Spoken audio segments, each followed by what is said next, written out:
this should be going. Welcome to Dropping In at Pipeline Audio, episode 95. Wow, we're getting close to that 100 mark. And I keep trying to get Jim Roseberry on. Hopefully we'll get him on show 100, if not before. Oops, let me shut this up. Shut up. Okay. Okay, this is going to be called Pigeon Chess, and that's thanks to Vin Carigliano. I hope I'm saying that right, of AAVIM. They're a turnkey DAW maker, but I think you guys would all know him by the DAW Bench. That's the guys who's doing the DAW Bench tests, their stress tests. They check low latency performance. He's the one keeping the real database open. I've got the one, but it's not quite as no cap in Discord calls. Yes, that's right. That's why. Did somebody pop in? No, doesn't look like it. Anyway, the DAW Bench guy, that's who says Pigeon Chess. So I mean, I've heard it before, but he's the way he describes it on his podcast. In fact, you go check out the DAW Bench podcast. It's basically when you're trying to have a technical discussion on the internet, and it's like playing pigeon with it's like trying to play chess with a pigeon. The pigeon will knock over all the pieces, crap on the board, declare victory, and fly away. It's not super productive.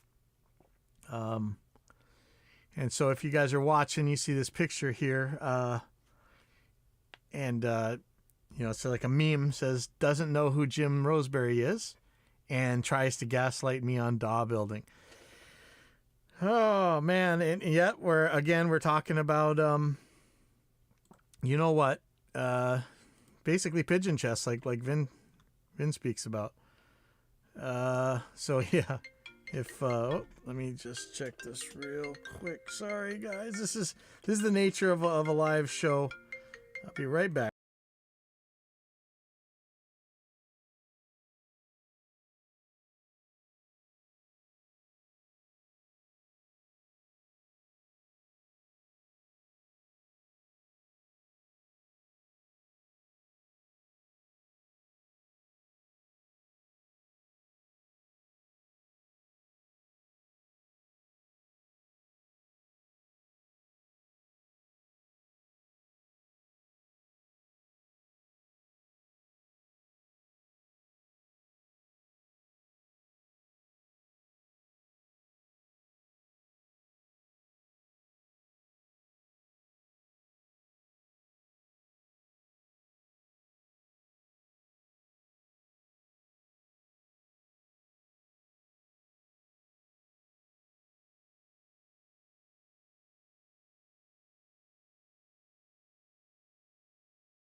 Okay, sorry about all that. Yeah, that's the nature of this live stuff. If you're trying to get in on the Discord, let me know, because okay. So I have a feeling that that this thing actually goes in the wrong place. Yeah. So it's going to the wrong part, of course. Sorry, let me get this right. Join the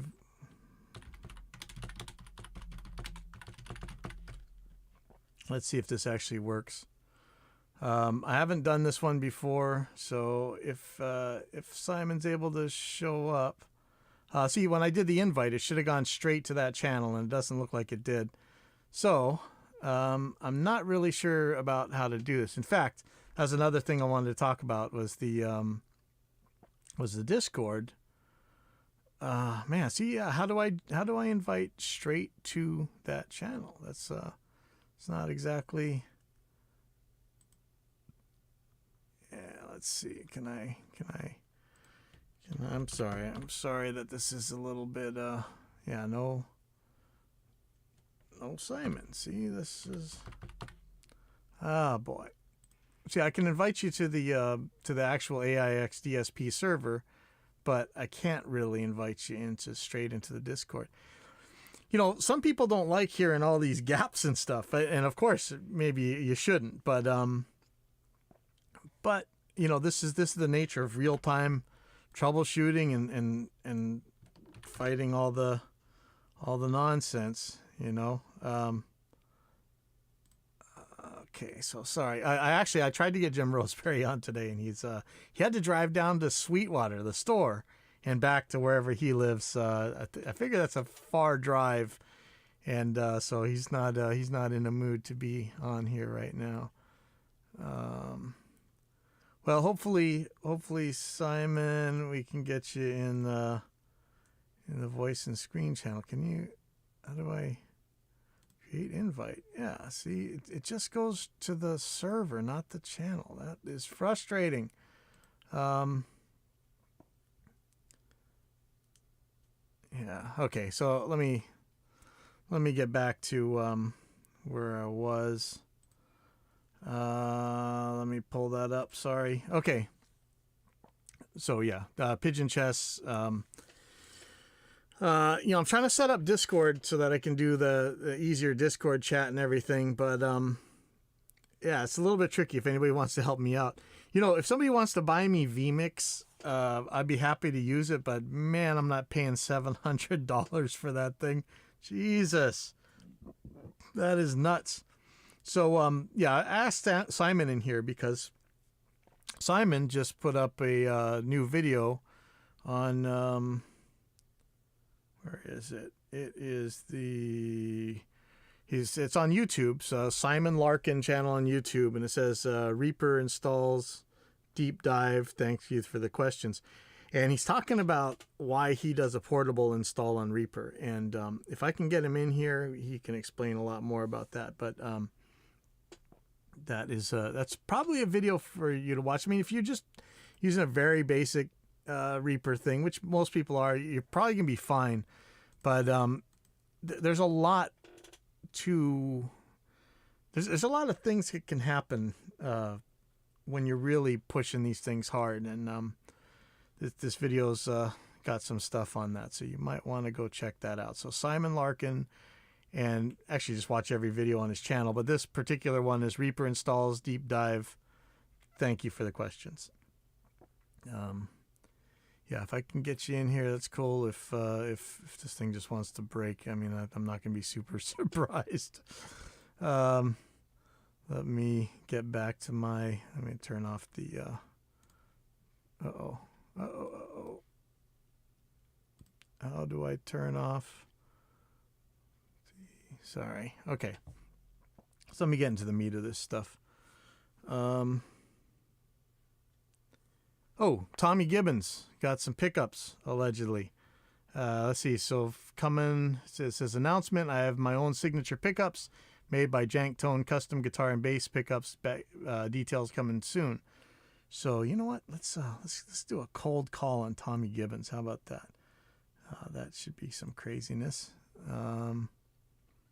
Let's go look for Tommy here. Tommy Gibbons. Okay, let's try and video chat him real quick. Probably not. Who knows if this is gonna work?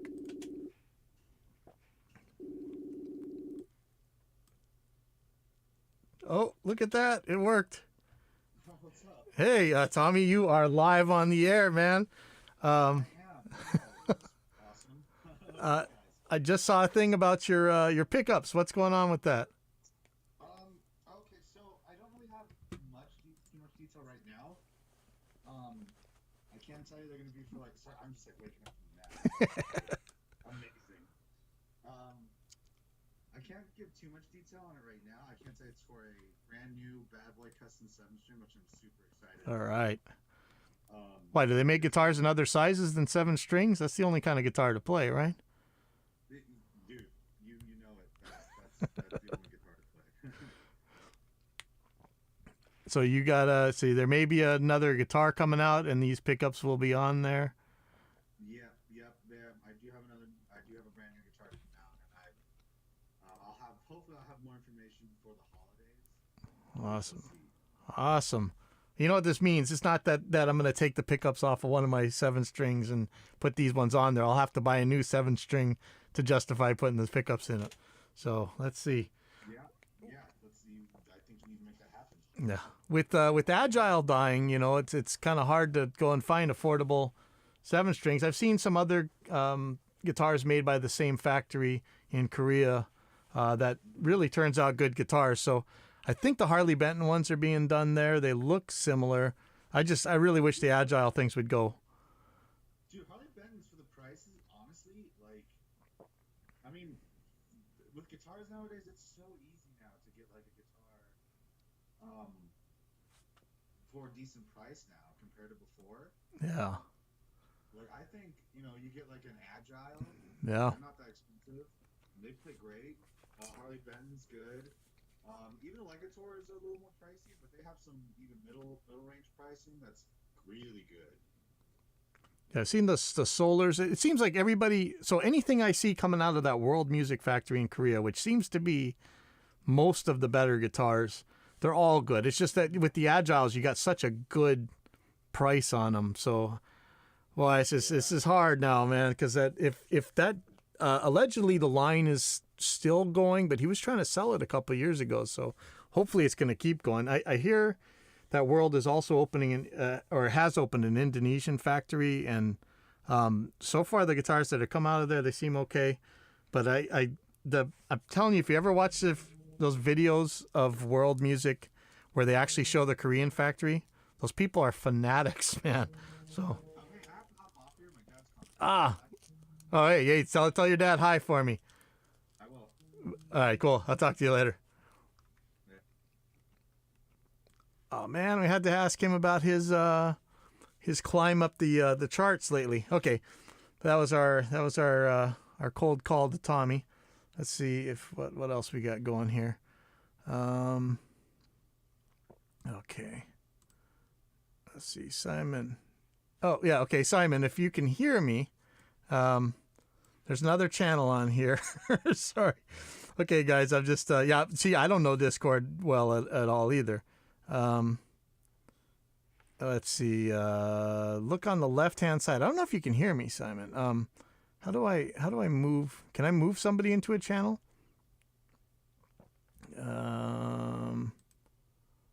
Let's see, let me see if I can I move him to a channel? I don't know how to move him to a channel.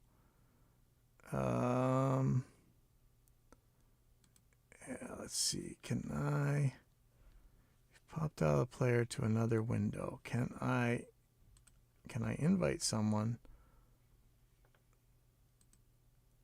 See, yeah, it's only going to the server. I need him to change channels. Oh boy, I don't know how to. You're in the general channel.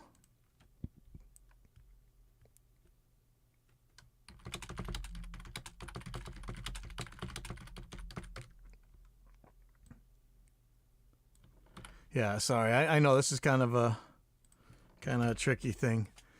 Man, everybody gets on me for all the dead air on this thing, but you know, I can't really help it. Stuff happens in real time. Sorry.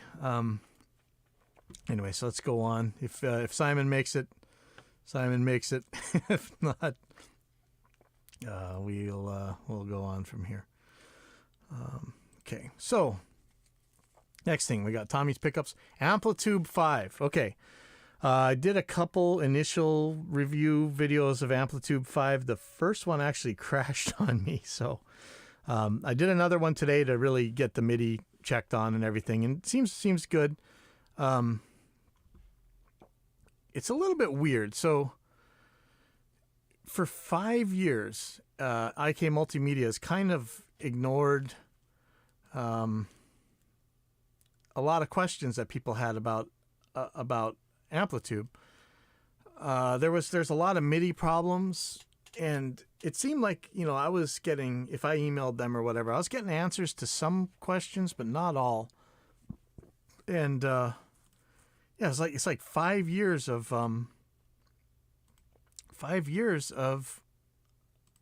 asking about Amplitude, and we weren't really getting answers to a lot of basic questions, not just about the MIDI. There was actually some other stuff, and this keeps happening. We keep seeing software that just disappears for a while, then all of a sudden pops up like out of nowhere, and here they are again. So here's Amplitude 5. The routing seemed really cool. You can make dual paths and stuff pretty easily.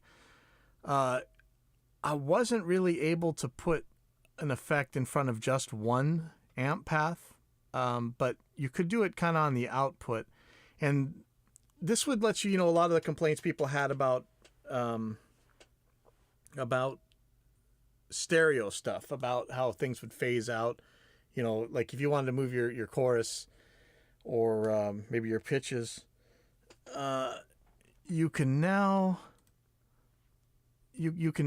kind of do this with the mixer, but it seems like the mixer is only on the paid version. Okay, sorry, I'm trying to show how to make the channel, how to show somebody how to get to the channels on Discord. Man, I don't even know how to say this. Oh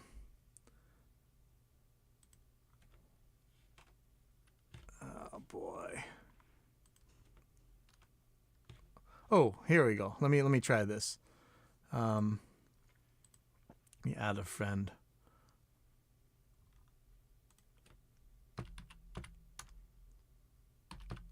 Oh, that doesn't work either. Oh boy. I'm really trying, man.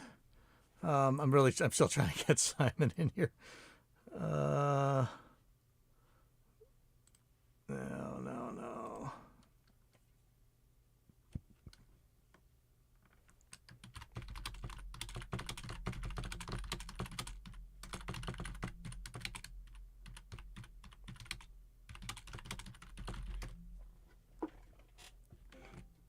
Oh, I hear a bing. What is that bing? Oh, hey, I think that's Simon.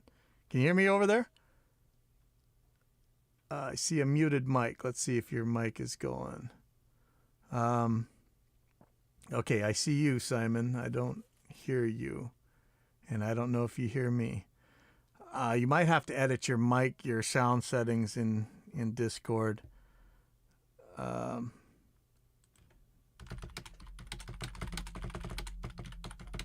There we go. I hear something. You hear me? Yeah. All right. I figured it out. Fucking hell. Yeah, right, man. You are live on dropping in at Pipeline Audio. So I was just talking about your video, your portable, your install video, and now what's the gist of what's the TLDR for that one? I did it years ago. It was basically just so that I could quickly open up a template. Do you know what I mean? Without having to open a project, an empty project, then go in and find a template. So it was just basically to have all the templates I use all the time easily available. Oh wow. That's the whole reason behind it. It's just simplicity for me. I like to keep it simple, but I've got lists of templates that I use a mile long. So there's probably 5 or 6 that I use all the time. Does that make sense? Yeah. I have a full band template and I have a podcast one pretty much, but Yeah. I mean, I pretty much every band I've ever recorded, I've saved a template for them. You know what I mean? So well, that's smart. it gets a bit too much. And so with the portable install, you have the template stored right into the portable install folder. Yeah, I mean, I've got them. It automatically opens up a template with each of those different portable installs. I've set up to open up a particular template. Oh wow. Okay. So if I'm going to start mixing a track, I'll open up a template that opens up all my send effects, etc. And then I just import the tracks and then route them. And then how do you? If I'm Sorry. I've got it all set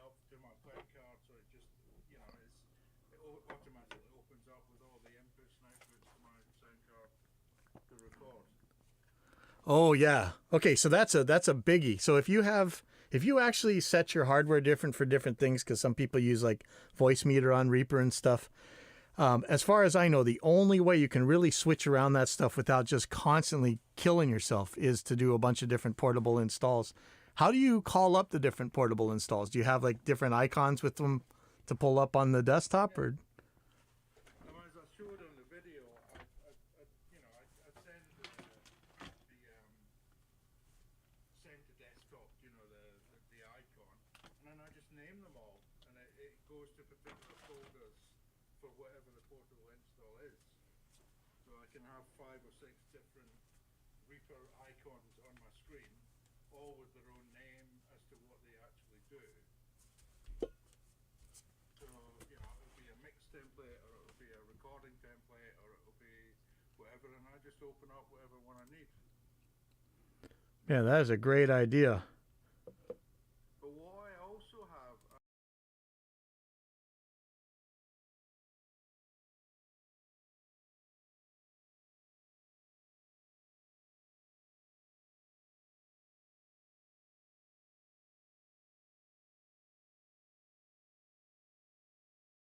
sounds mad. Wait. You're possibly with different hardware profiles going at the same time? Yeah, exactly.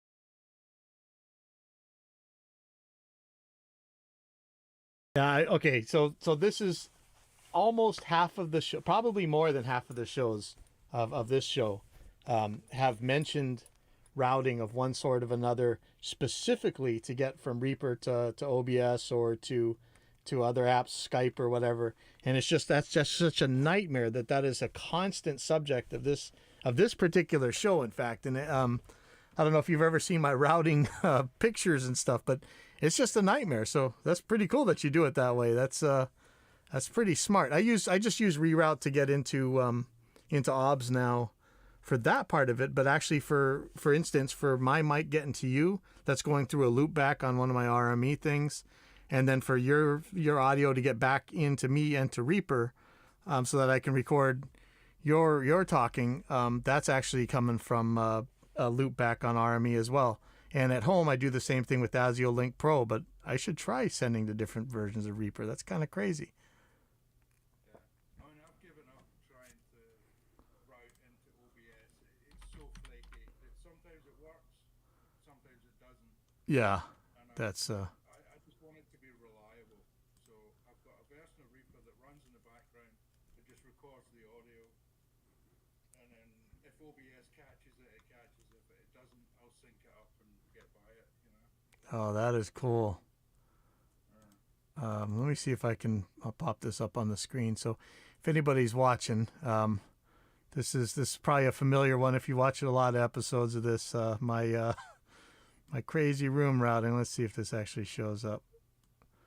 So we got all, because a lot of times I'm not just streaming. I'm streaming a full band being recorded out in the big room, and it it could have like 30 tracks going or 30 channels, and they got to be low enough latency where the band can hear themselves.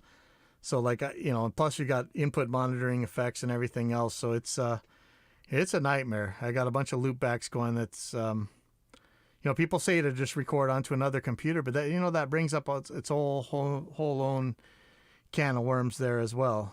So yeah, that's a neat idea. I might try that. So I'm gonna make a bunch of portable installs. Tell it not to. What is that? Tell it not to check if other versions are running. Yeah, you uncheck that box when it says check for other versions of running, other versions of Reaper that are running. Uncheck that. So then you can have as many versions of Reaper running in the background as you want. Ah. So that's a good. That's a really good tip. So I may just completely get rid of my the way I'm doing it with OBS right now. That's interesting. To be honest with you, I've watched a few of your videos and I've tried to understand your routing and how you do it, and it's really clever. I cannot get my head around how you do it. It's just I can't get my system to work like that. I think it's because you've got the RME. I'm still running on Focusrite at the moment. Yeah. Looking to upgrade the RME, so that's my next move. But Well, at home I have a Focusrite Solo, and I do something similar, but I have to do it with this program called ASIO Link Pro, which it seems to work really well. It's really sad. The guy who made it died, and I've loaded that. Is his son or something that released it, wasn't it? yeah, I think his nephew or something, and so there's a guy named Brandon Sills. Have you seen Brandon Sills' videos on it? Because he describes how to get it working with Reaper, and I do something similar. It's really hard to wrap my head around that though, because it's the graphics make it tricky. But I did write it down, and so it works at home. It's just really, I'm just really sketched. So I'm hoping with AIX DSP we're actually going to make a solution to this problem once and for all. So that's cross your fingers that's our next really big product coming out. But we shall see, because that's what I mean. This is just a nightmare and just kills me. It does my head in. I mean, I've watched some videos on that ASIO thing, but I've never installed it yet because I don't know. It seems overly complicated.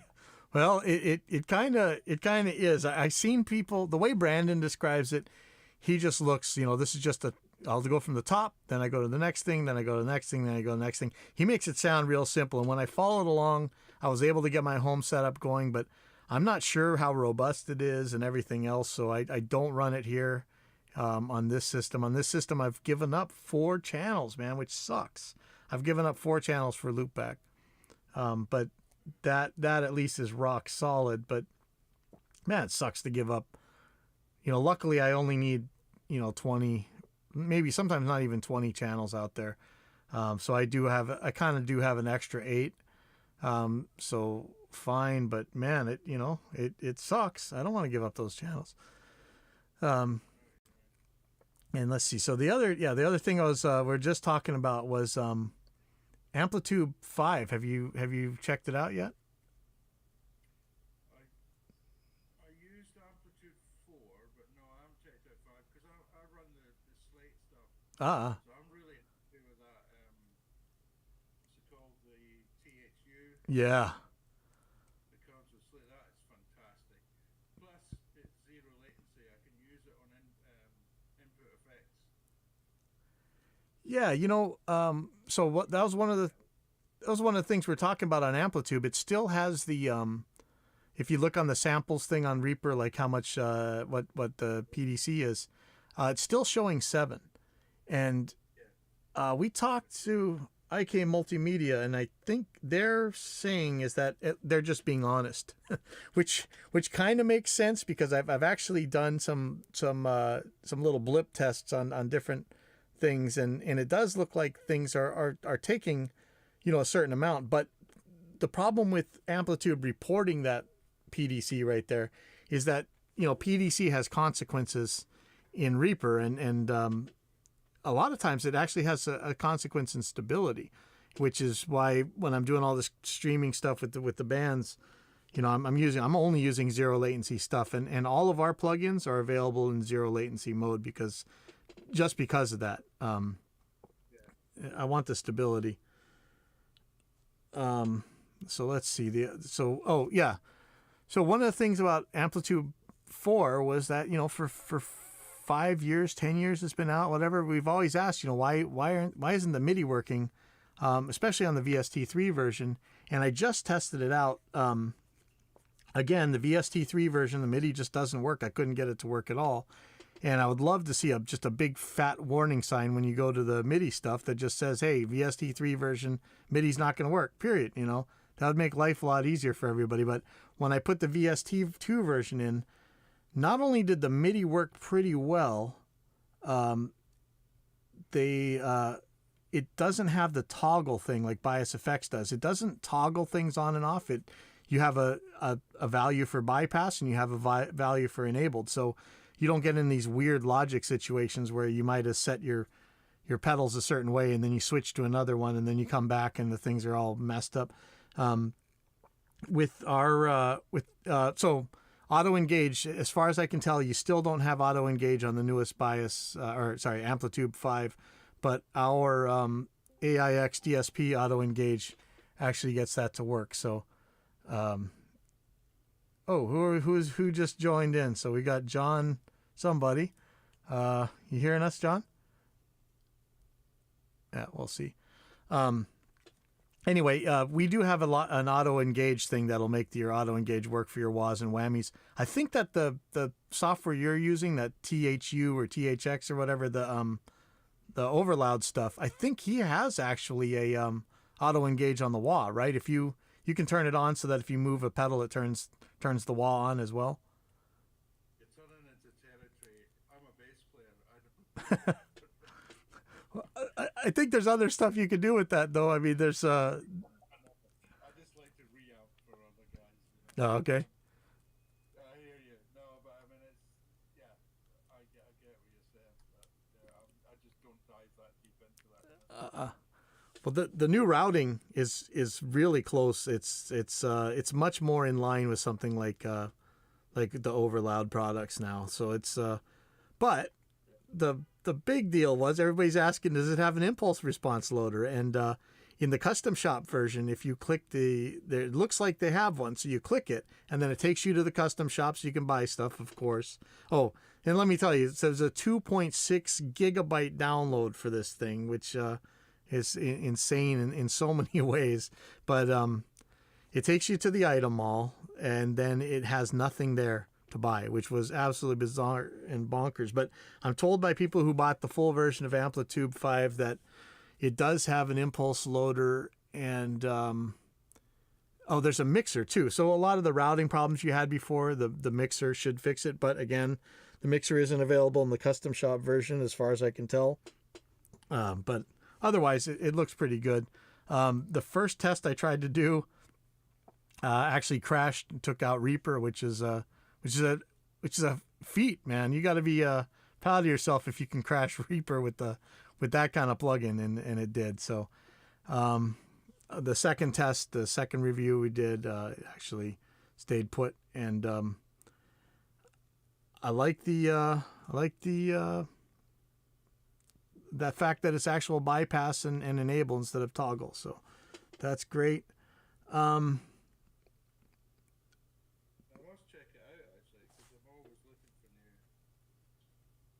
Yeah, but the Overloud stuff is so comprehensive. If you already have it, I don't think you're going to see anything in Amplitude that's going to want you to mess with it.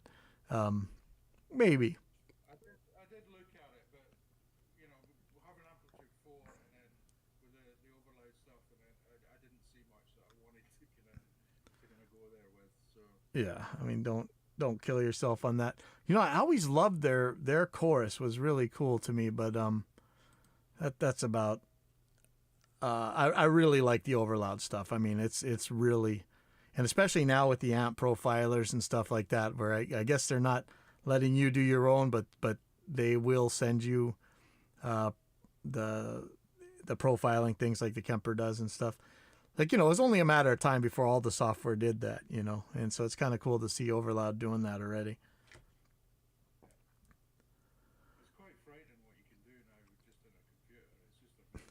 Yeah. The subject of today's show is actually, it's funny because you had just posted this technical video in the Reaper users group on Facebook about your Reaper installs and doing your portable installs and stuff. And frequently on this show, we talk about in the forums and And especially, sadly, on the Reaper users group on Facebook. We haven't really had this problem on the Reaper DAW users. I think that's the name of it, the other Facebook group that has the Reaper stuff on it. But something that comes up a lot is that somebody will ask a question, and instead of giving an answer for it, they just preach. In fact, I even have a, let me read it off, because I have a standard cut and paste that I do because of this problem. Let me see if it's handy, if I can get to it real quick. Yeah. So I'll just say, I just copy and paste this into questions sometimes when I know that it's going to get derailed. As per usual instructions, if you don't know the answer or don't want to contribute, please don't clutter the thread with moral judgments or philosophies. And, because this happens a lot, and it happens, it's sad, but it does happen. And, especially the one that kills me is when it's noobs. So when noobs come into a place and they ask a question, people, the worst of them will just put the "let me Google that for you" thing on there, and and the reason, so there's a couple things going on here, and we've done a bunch of shows on this. Google, we're leaving the information age and getting into the hype and spam and clickbait age. If you do a Google search for basic functions, like, the basic parameters of a piece of hardware, for instance, like a, noise, distortion, bandwidth. The reason we did on my webpage, pipelineaudio.net, where I actually tested all this gear for those basic parameters of like noise and signal noise ratio and distortion and bandwidth and frequency response, is because it is really hard to find. This stuff was easy to find on Google just a few years ago. And when you're talking about asking a complicated Reaper question, you'll end up with a bunch of hype and clickbait videos and a bunch of ads, and you probably won't actually find the answer. So telling a noob, "let me Google that for you," it's not going to help. And it just makes you look like a smug douchebag, basically. And Google doesn't have those answers anymore. And you should be thinking that the reason the guy's asking that question is because he's looking for the expertise of somebody who might actually know. And I know people don't want to get stuff cluttered with basic questions, but I mean, that's why we're here, Yeah, 100% right, mate. 100% right. Well, thank you. And Really fed up with. I was a Cubase user at the beginning, and I get so fed up with the forums. Go into the Cubase forums now, and the nastiness involved is just ridiculous. It really is. If you're not a professional, whatever. But some of these people that, I don't know, there was someone on the Slate forum put something up a couple of weeks ago about, couldn't we maybe start a professional group that would answer just our professional questions? And I was so glad that the guy got stripped straight away. It was just ridiculous. We're all here to learn. If we can't help each other out, who are we? yeah, I mean, that's the whole point of these things. When there was like that golden age, right around 2005, when streaming, when people's internet speeds got fast enough kind of everywhere, and all of a sudden we had all this information we'd always been dying for. Before that, there's a lot of good stuff on forums and stuff, but we had that little window for about 5 years or so, maybe 10 years, where you really could learn so much. And now, man, it's tricky. And so, these groups, they're important, I think. And, I don't know if you saw my last one, but it was some pretty technical setup questions for actual computer setup. Jim Roseberry had given me, I tried to get him on the show today, actually. Jim Roseberry had given me a little formula for making an upgrade to one of the computers I bought from him with the i7-10700K, whatever that's called, I don't know that, and certain motherboard and stuff. And, I don't want to bug him constantly. He's a busy dude. And so I just asked in the Reaper users group about, some BIOS settings. And I didn't get a single answer that actually pertained to it. But I did get a lot of preaching and, calling me a noob and, whatever else. And so in fact, it got to the point where I made it a little meme that says, doesn't know who Jim Roseberry is and tries to gaslight me on DAW building. You know, there was a time when people came to the Reaper users group because the very best DAW builders in the world were there. And even if you're using a different DAW, like if you're using Cubase or whatever, you came there because you would get that kind of hardware help right there in the Facebook group. Yeah, it's just a killer. And then now they're saying that they don't want that kind of questions there. Or, you know, let's be clear. They, the owner of the group, is not saying that in any way, shape, or form. But you know, there is a very high profile Reaper personality who doesn't think that Reaper setup questions should be there, which is insane to me. But, you know, he is kind of part of that clickbait hype kind of thing. And you know, I usually get along with them, but I don't agree. I think Reaper setup questions belong in the Reaper users group. And thankfully, Kenny Joya went in and actually cleaned up my thread for me. Thank you, Kenny. And that hurts me. Like, if you've been on the Reaper forum, especially in the wild west days, I was always the moderator there that would refuse to censor posts and really have a bad taste in my mouth for censorship of any way, unless it's just total spam. And so it really hurt me to have to ask Kenny if he could clean up this thread. But, you know, I'm just sick of it. You know, and it's not actually, there was a time before when I asked about when people were just hammering some new guy about, you know, a pretty complicated question, and everybody was like giving him the "let me Google that for you" crap. And yeah, we're all here to learn. And, you know, here's Simon Larkin right here, who's taking his time out to make you a goddamn video on how to make things better, you know, and he posts it to that users group. That's what you go there. You get real expert advice. You get to learn things. And, you know, for a lot of people, and, you know, Simon's one of them, there's a billion other things they could be doing at the time than doing this stuff for you. So, you know, try not to chase out people like that. You know, there was a time when, to me, there's still two guys. It's kind of like the two-horse race with audio interfaces between kind of RME and Motu and everybody else. There is a time when there's two guys basically that knew about DAW building kind of more than anybody else. That's Jim Roseberry and Vin Carigliano from DAW Bench. Like, if you're actually testing stuff, I'm sure you check out the DAW Bench forums, or, you know, he's got a podcast now and everything. Back in the day, that was the way to set up a computer. You know, nowadays you can just get an off-the-shelf computer and it'll run Reaper pretty damn well, which is kind of mind-blowing. But if you really want the ultimate in tweakiness, those are still the two guys to go to. And neither of them wants to post at the Reaper users group anymore, from what I've seen. They used to. And yeah. What I'm finding now more and more is I search for what am I going to do a video about this time, and I'm looking for more complicated stuff. I get messages from people and they just want to know the simple, basic, like what I did that video about my, you know, different installs, etc. It's just basic stuff, you know, that people want to know, that they're not being told anymore because everyone's trying to get so clever and, Yeah. you know, the basics are being missed. Yeah.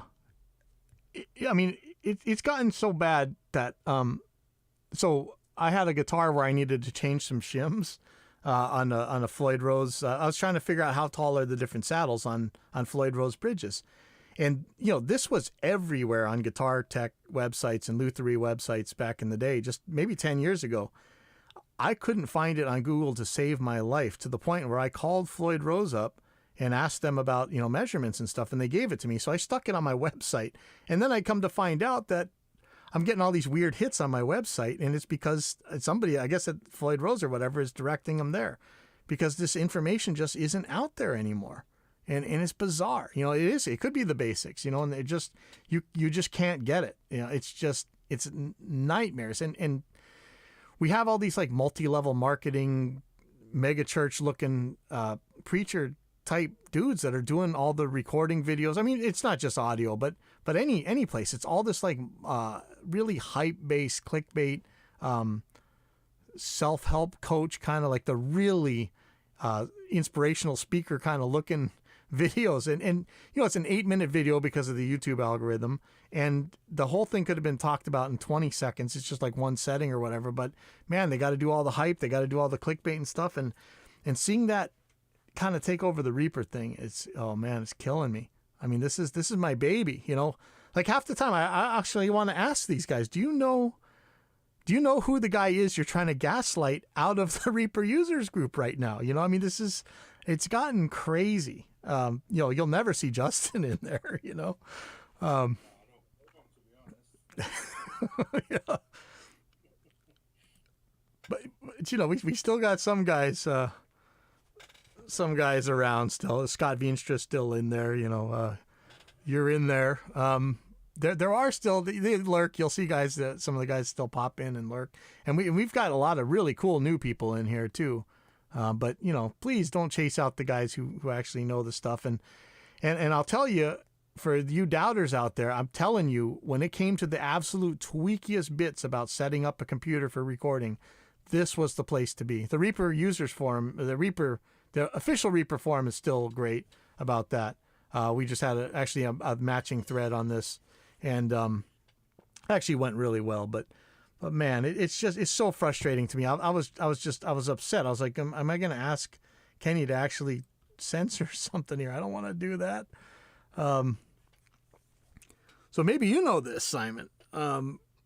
So Jim was saying that with that particular chip, you could sync all cores and probably lock them to 5.1 gigahertz. And I'm like, this computer's really fast without doing any of that. So I'm going to ignore that part of it.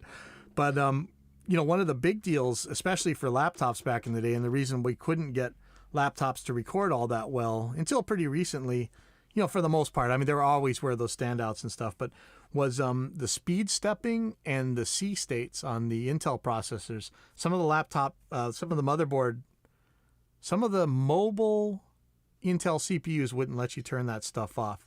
And so I was going to turn that off on my desktop, and I actually did a bunch of Prime 95 tests with that on and off. But is that something you do? Do you even bother doing that, or is it just running fast enough where you're not messing with that? I haven't. What was the version before Vista?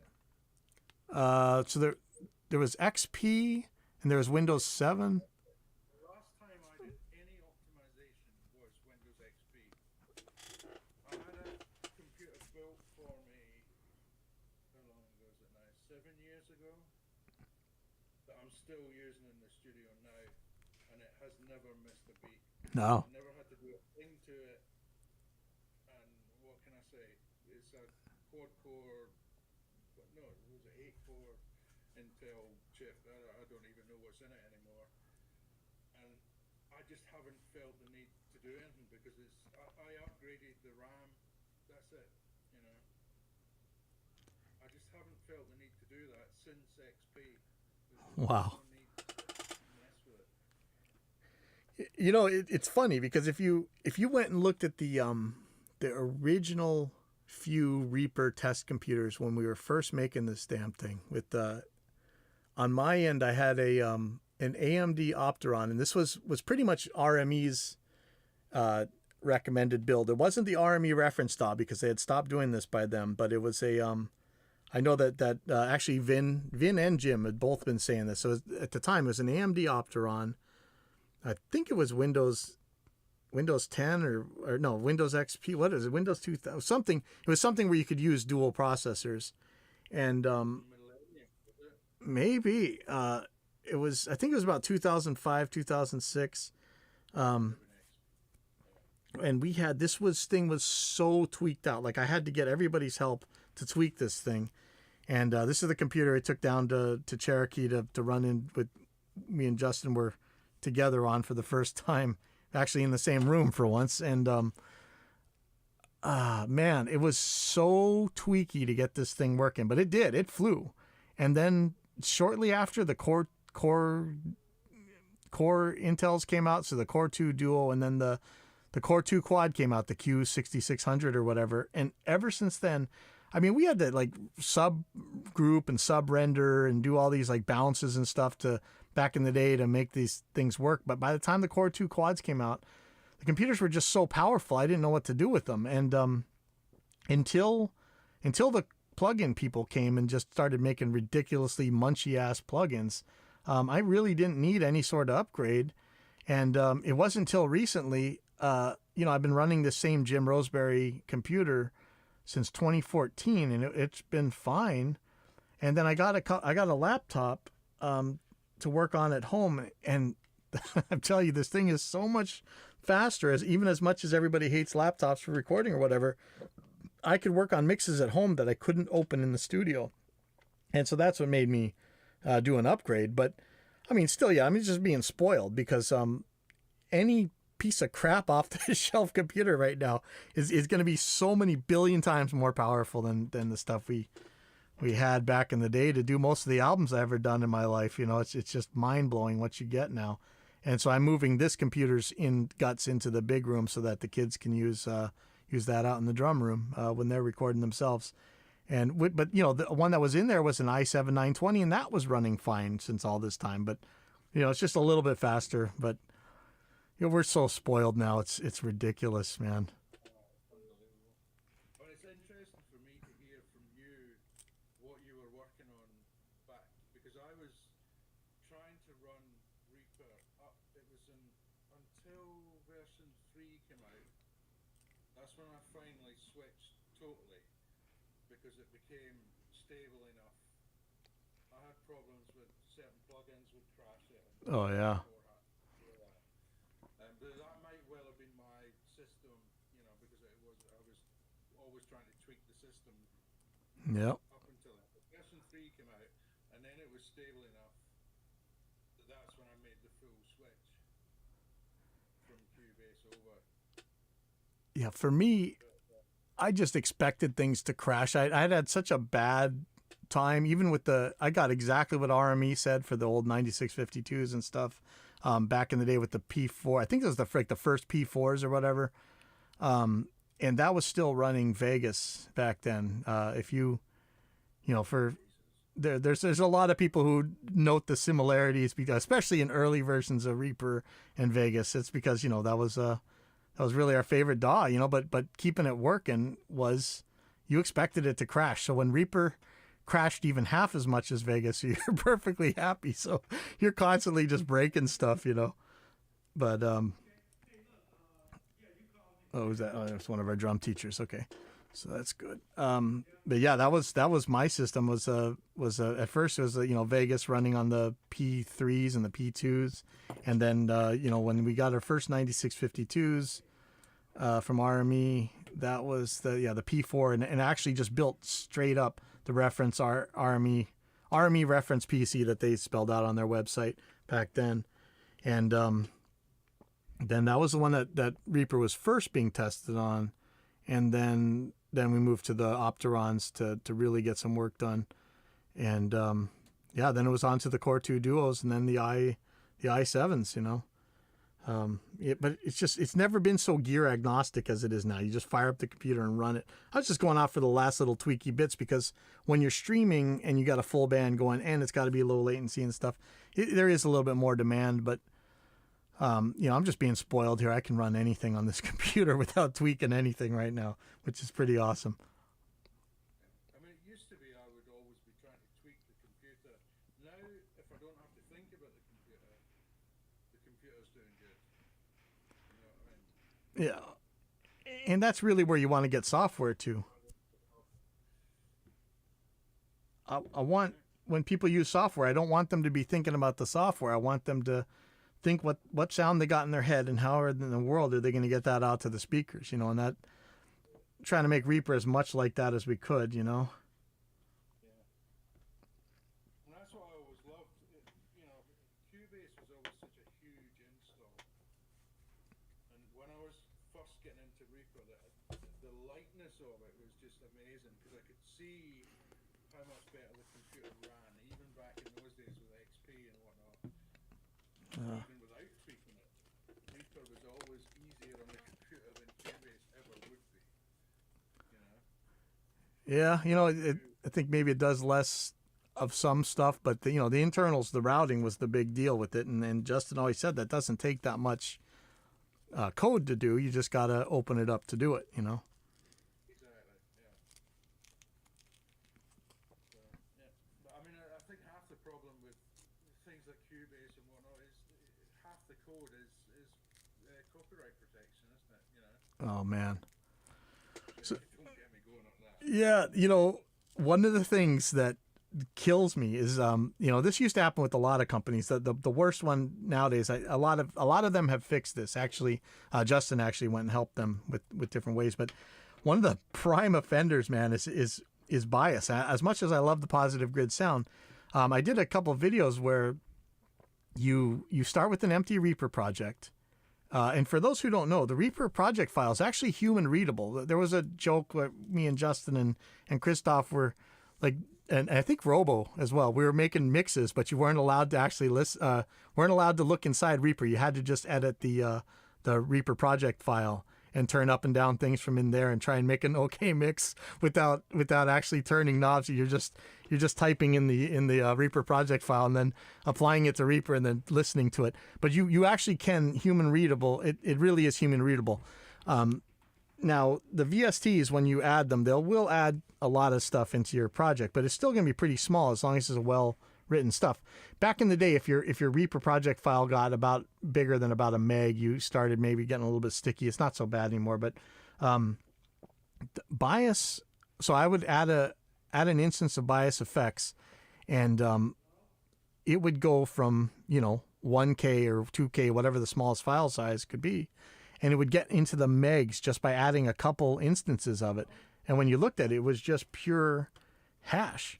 It was just it's just the copy protection stuff. It's all, none of it's readable. It's not the settings. It's just the copy protection stuff. And it just murders your project. And you're wondering, okay, if it's got to write all that kind of stuff every time it gets called, what's it doing to your performance as well? And when you go and check out the real-time CPU use of the thing, the CPU use itself is small, but the real-time CPU was getting way up there to dangerous territory. So, man, copy protection, it could be done nicely or it could be done ugly. I think a lot of us just say, you know what, forget it. We just trust the users because it's just not worth killing the user in the end, The best thing Reaper ever did was just to trust the user. Because I think more people have bought the program because of that than probably bought Cubase. You know what I'm saying? It's just a much nicer way of doing it. And trust the person, Yeah. It's hard to justify to, I guess if you had a big company to justify to your board members or whatever, but way early on, like in the Reaper alpha days, like one of our friends had a golf tournament that he was actually broadcasting, and man, it's hard to believe that even back then you're using computers to do these broadcasts, but a few people were. He was doing a golf tournament, and it was it's a Saturday or it's a Sunday, as a weekend, of course, is his big golf tournament. And when he went to fire up his, I forget what he was even recording with or streaming with or whatever, it popped up a copy protection thing on him, and there's no way to call the office on the weekend, and there was just nothing he could do. He couldn't open his project that he needed to get going. And luckily, somebody there had like a Zoom recorder and a remote truck, like those handheld Zoom.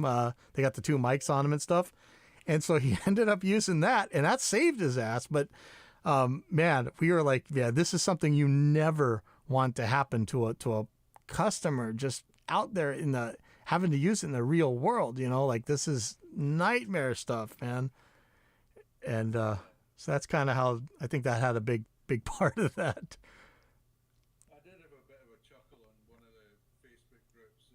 There's still people talk about, if you run the trial version of Reaper over its 30-day period, you'll start to get glitchy. No, you don't. Oh man. People,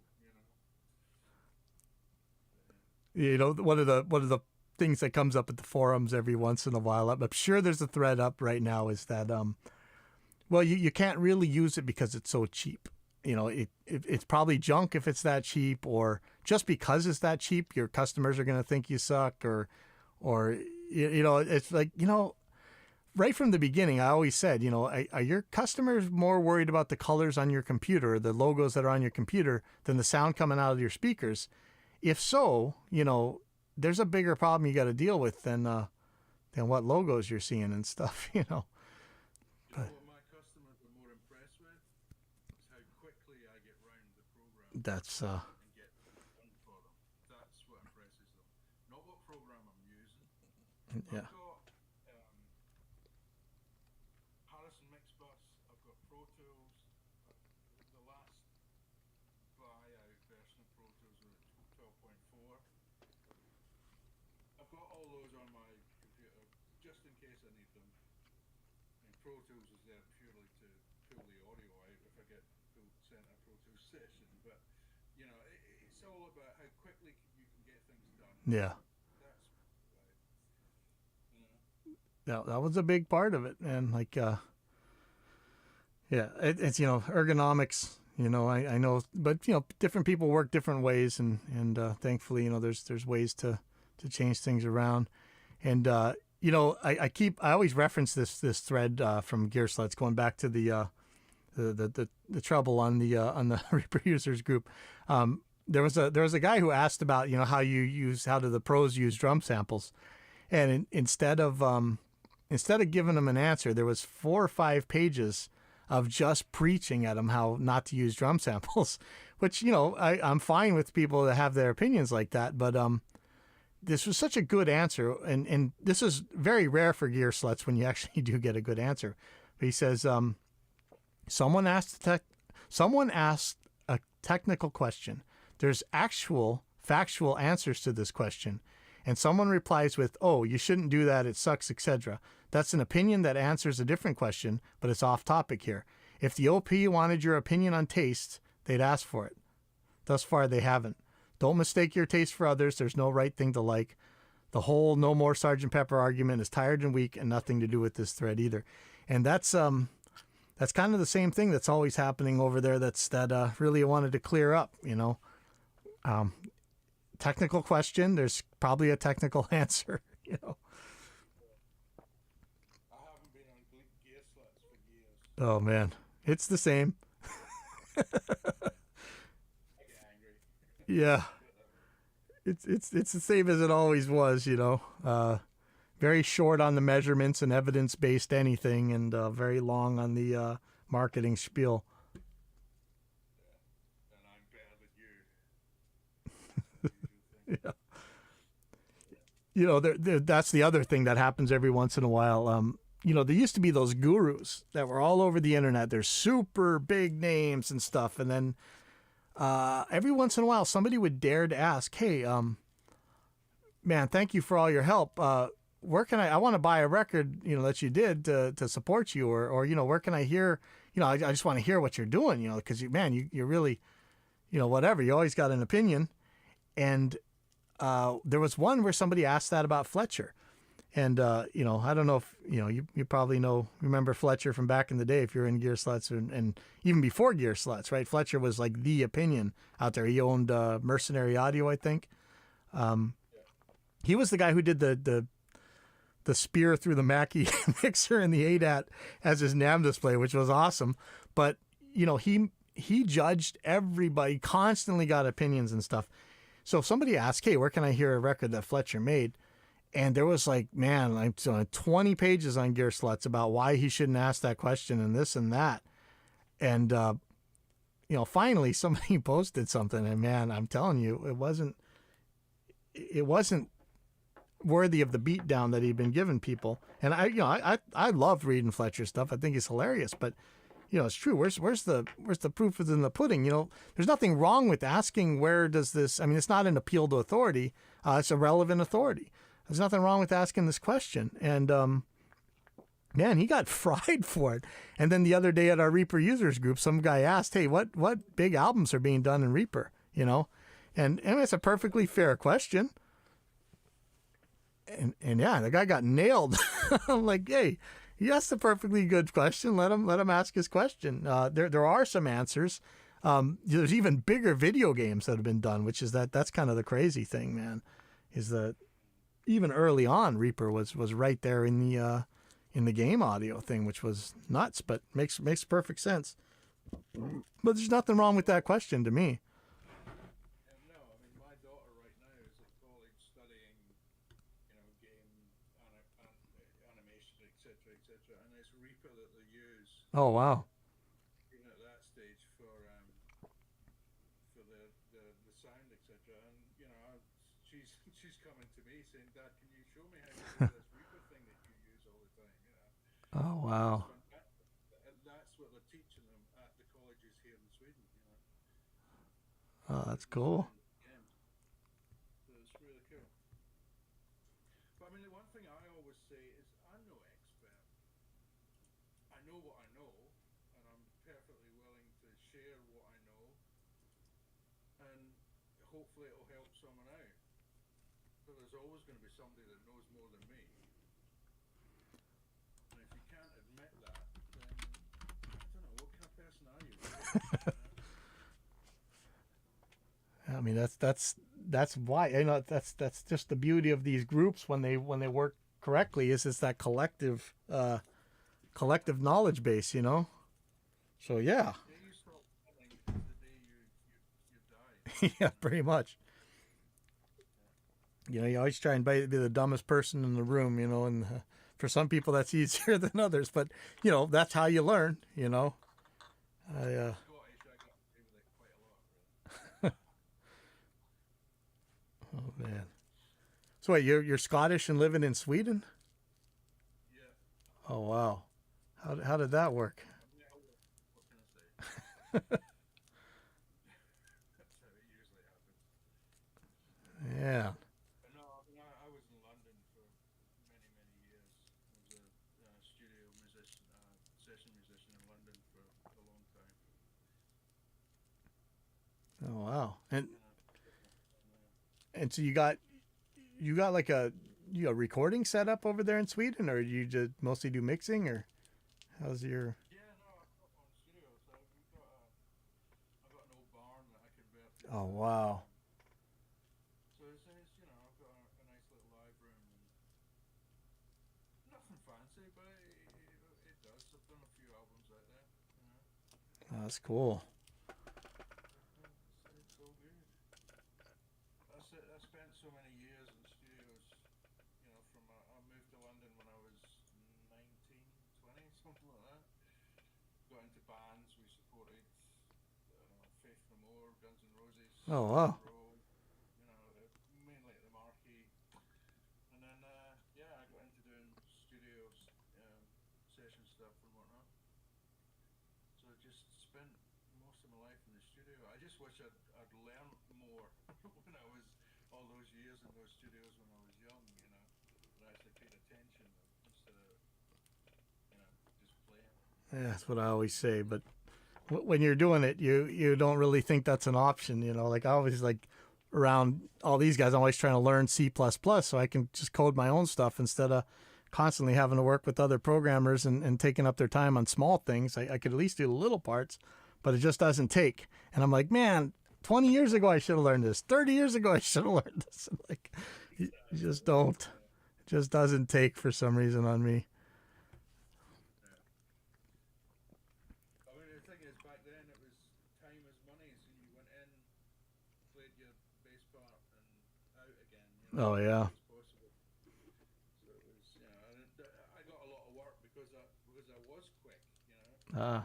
but it meant I didn't spend enough time watching what was going on, which is a little bit annoying. But hey, making up for it now. Yeah. Well, you got the stuff. All right. Well, cool. Thank you for coming on. I'm about to hit my podcast time limit on this thing, but yeah, everybody, if you can, go check out Simon's channel. It's Simon Larkin on YouTube. Any place else that you want people to go? No, just stick to that, and all the links are on there. Anyway. Oh, okay. So yeah, Simon Larkin on YouTube. This one he's talking about how to do portable installs, and it's funny how much I learned from Reaper users, because I didn't even know that. See, this is like, this is funny. I didn't know that I could be running 2 different hardware profiles at the same time, because that is going to actually, I'm just going to dummy one up and just make it reroute purely. And that is going to actually save me some serious head scratching, especially on my home one where I don't have the option of loop back. So I'm going to go set that up. So yeah, thank you very much, Simon. And I'll see you later. And I'll see everybody else later. All right. See ya. Bye.